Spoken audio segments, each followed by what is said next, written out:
کہ ہماری ڈیمانڈز ہیں جی مہنگائی کم ہو، وہاں پہ روزگار کی سہولتیں ہوں، آزاد کشمیر میں جو ہے وہ لوگوں کو سہولیات فراہم کی جائیں، جو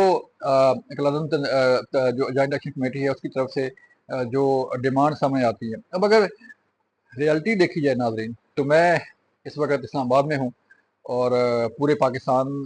کا وزٹ ہوتا ہے، پورے پاکستان کی خبریں ہوتی ہیں ہمارے پاس۔ جو یہاں پہ ریٹس ہیں پنجاب میں بجلی کے، اگر ان کو دیکھا جائے تو ایک عام پنجاب میں ہو، سندھ میں ہو، کے پی کے اندر ہو، بلوچستان کے اندر ہو، تو یہاں پہ پورے پاکستان میں جو بجلی کے ریٹس ہیں وہ آسمان پر ہیں۔ ایک پنکھا چلانے والا جو شہری ہے اس کا بل بھی جو ہے وہ 8-10 ہزار سے کم نہیں آتا۔ آپ اے سی کی بات یا پنکھوں کی بات تو جو ہے وہ دور کی کریں کہ جنہوں نے اے سی استعمال کرنا ہے تو ان کا بل جو ہے وہ کتنا آئے گا، اور جنہوں نے پنکھے موٹرز وغیرہ چلانی ہیں تو بجلی وغیرہ چلانی ہے تو ان کا بل کتنا آئے گا۔ تو ایک عام گھر کا، ایک عام فیملی کا بل جو ہے وہ 20,000 30,000 سے کم جو ہے وہ اب نہیں آتا۔ اسپیشلی گرمیوں میں یہ بل جو ہے وہ اتنا ہی بلکہ اس سے کئی گنا زیادہ بل جو ہے وہ پاکستان کے مختلف علاقوں میں لوگ بھرتے ہیں اور اس سے اپنی بجلی جو ہے وہ یوز کرتے ہیں۔ اور اسی طرح جو مہنگائی کی صورتحال ہے وہ بھی آپ کے سامنے ہے کہ مہنگائی کا بھی جو ہے وہ پورے ملک میں رویا جاتا ہے۔ عام لوگ جو ہے وہ مہنگائی کے ہاتھوں جو ہے وہ پستے بھی ہیں، اور یہ ساری صورتحال جو ہے پاکستان کا ہر شہری ہی جو ہے اس کے وہ جو ہے وہ فیس کرنا پڑتا ہے۔ اب اگر ہم دیکھیں آزاد کشمیر کی طرف، تو آزاد کشمیر میں جو بجلی کا بل ہے وہ سوچیں کہ کتنا ہوگا۔ اب گرمیاں ہیں، جون کا مہینہ ہے، اور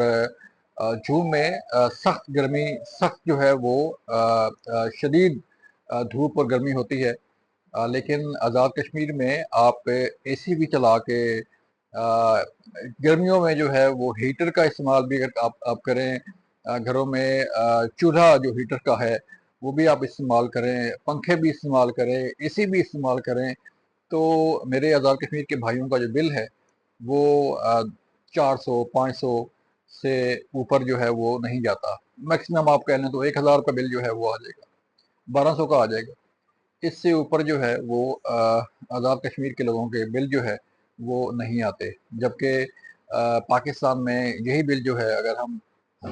ایک قابلی جائزہ لیں کہ اگر کشمیر میں یہ بل 500-600 کا ہو تو اسی طرح کی بجلی کے یونٹ استعمال کرنے پر پاکستان کے مختلف علاقوں میں یہ بل جو ہے وہ 40 سے 50 ہزار روپے آرام سے آ جاتا ہے۔ اب دوسری جو اشیاء خود و نوش ہیں اگر ان کی بات کریں تو وہ بھی آزاد کشمیر میں جو ہے وہ سستے نرخوں پر دستیاب ہیں، حالانکہ فاصلے بھی ہیں، فاصلے سے بھی جو ہے وہ کیریج کا بھی خرچہ ہوتا ہے، لیکن اس کے باوجود جو ہے آٹا ہو گیا، باقی جو چیزیں ہوگی وہ ان پہ سبسڈی برداشت کرتی ہے حکومت پاکستان، اور انہیں جو ہے سستے نرخوں پہ جو ہے چیزیں فراہم کی جاتی ہیں۔ تو اب جو صورتحال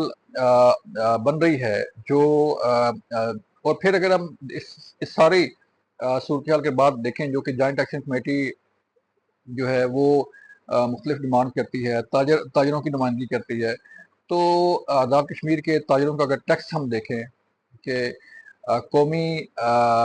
قومی خزانے میں یا آزاد کشمیر کے خزانے میں کہہ لیں کہ جو آزاد کشمیر ہے اس کا جو ریونیو ہے وہ آپ اس کا اندازہ لگائیں کتنا ہوگا۔ 0/0 جو ہے، اگر ٹیکس کی ریشو دیکھیں، جو ٹیکس ریٹرنز ہیں جو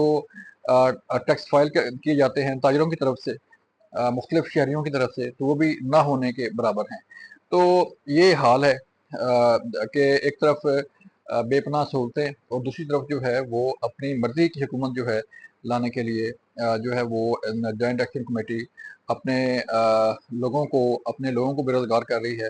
اپنا انفراسٹرکچر جو ہے وہ تباہ کر رہی ہے، اپنے گھروں کو خود آگ لگا رہی ہے، اپنے رستے خود بند کر رہی ہے، اور اپنے رستے بند کر کے جو ہے وہ کس کا نقصان پہنچا رہی ہے۔ یہاں تو زندگی معمول پر ہے، اور جو آزاد کشمیر کے لوگ ہیں، جو موسٹلی جو لوگ ہیں جن کا جو اگر دکاندار ہیں، اگر اس کی دکان کی سیل نہیں ہوگی ہڑتال کے باعث، اگر ایک مزدور ہے اسے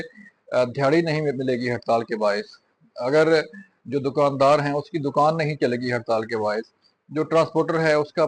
پہیہ نہیں چلے گا ہڑتال کے باعث، تو آپ خود اندازہ لگائیں کہ یہ کس کے ساتھ زیادتی ہو رہی ہے۔ یہ صرف اور صرف آزاد کشمیر کے لوگوں کے ساتھ زیادتی ہو رہی ہے کہ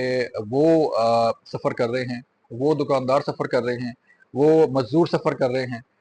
وہ تاجر سفر کر رہے ہیں، جن کا روزگار جو ہے وہ بند ہوتا جا رہا ہے۔ اب جوائنٹ ایکشن کمیٹی کی طرف سے باقاعدہ اعلان کیے جا رہے ہیں کہ ہمارے پاس جو ہے وہ سیکورٹی اہلکاروں کو ہم نے یرغمال بنا رکھا ہے، اور جب تک ہماری ڈیمانڈز پوری نہیں ہوتی وہ ان اہلکاروں کو نہیں چھوڑیں گے۔ اب سوال یہ پیدا ہوتا ہے کہ ریاست کہاں پہ ہے، حکومت کہاں پہ ہے، قانون نافذ کرنے والے ادارے کہاں پہ ہیں؟ ہونا تو یہ چاہیے تھا کہ ایک بھرپور قسم کا جو ہے وہ آپریشن ہوتا، اور آپریشن کر کے ان لوگوں کو جو ہے وہ کیفر کردار تک پہنچایا جاتا جو اس ساری صورتحال کا سبب ہے، اور اس ساری صورتحال کو کریٹ کرنے میں ان کا ایک انتہائی کلیدی رول ہے جو اسے لیڈ کر رہے ہیں۔ لیکن حکومت کی طرف سے جو ہے وہ پھر بھی صبر کا مظاہرہ کیا گیا۔ پہلے بھی جو جتنی ہڑتالیں ہوئیں، جتنے سیکورٹی اہلکار زخمی ہوئے، جتنی سرکاری گاڑیاں نظر آتش ہوئیں، جتنی املاک کو نقصان پہنچا، اس کے باوجود حکومت نے جو ہے وہ تحمل کا مظاہرہ کیا تاکہ کسی قسم کا کوئی نقصان نہ ہو۔ لیکن اب لگ یہ رہا ہے کہ حکومت کو یہ ایکشن کرنا پڑے گا، اس کے بغیر جو ہے وہ چارہ نہیں ہوگا۔ اور یہ ڈیمانڈز بھی کی جا رہی ہے مختلف ملکوں سے کہ قانون کی پاسداری، قانون پر عملداری جو ہے وہ حکومت کا کام ہے،